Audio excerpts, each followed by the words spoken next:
मार दो उन्हें, तबाह कर दो, मिटा दो, अब सिर्फ युद्ध चाहिए। इन दिनों सोशल मीडिया पर ऐसी कई पोस्ट देखी हैं, हमने भी पढ़ा है, गुस्सा आया है और प्रतिक्रिया भी दी है।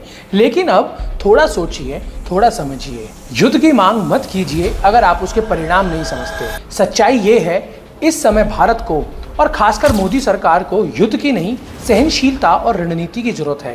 पहलगाम हमला सिर्फ एक आतंकी घटना नहीं थी, यह भारत की प्रगति को रोकने की एक अंतर्राष्ट्रीय साजिश का हिस्सा है।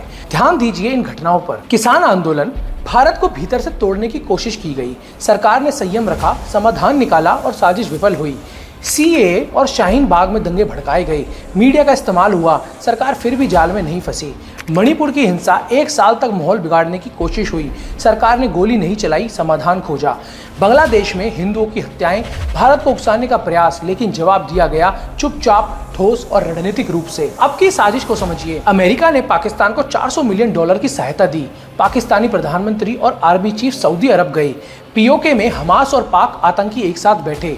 खुले मंच पर हिंदू और मोदी जी के खिलाफ जहर उगला गया और फिर हुआ पहलगाम हमला। क्यों?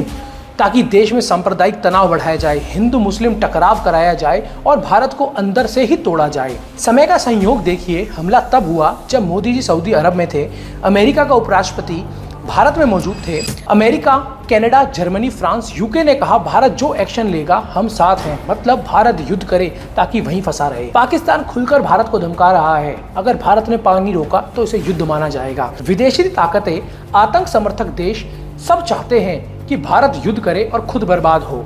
और सबसे बड़ा खतरा भारत के अंदर है। जनरल विपिन रावत ने चिताया था कि एक हाफ फ्रंट भारत में सक्रिय है। ये वही लोग हैं जो किसान आंदोलन में थे, सीए विरोध में थे और अब धर्म के नाम पर देश को तोड़ना चाहते हैं। सच्चाई ये है कि हमारी सेना तीनों मोर्चों पर लड़ सकती है, पाकिस्तान, चीन और बांग्लादेश से। लेकिन अगर देश के अंदर ही आग लगी हो तो सैनिक की बंदूक भी बेकार हो जाती है। इसलिए समाधान क्या है? समाधान है, मोदी जी और भारत सरकार पर विश्वास रखिए।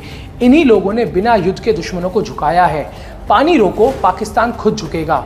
अर्थव्यवस्था से मारो, आतंकवाद खुद दम तोड़ देगा।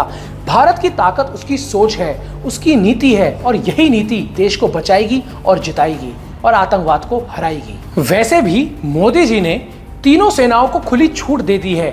अब वो जो सही समझेंगे वही करेंगे, हमारी राय की प्रतीक्षा तो नहीं करेंगे, है ना? हमें फिलहाल सिर्फ एक चीज पर ध्यान देना चाहिए, देश की अर्थव्यवस्था को और आगे बढ़ाने पर।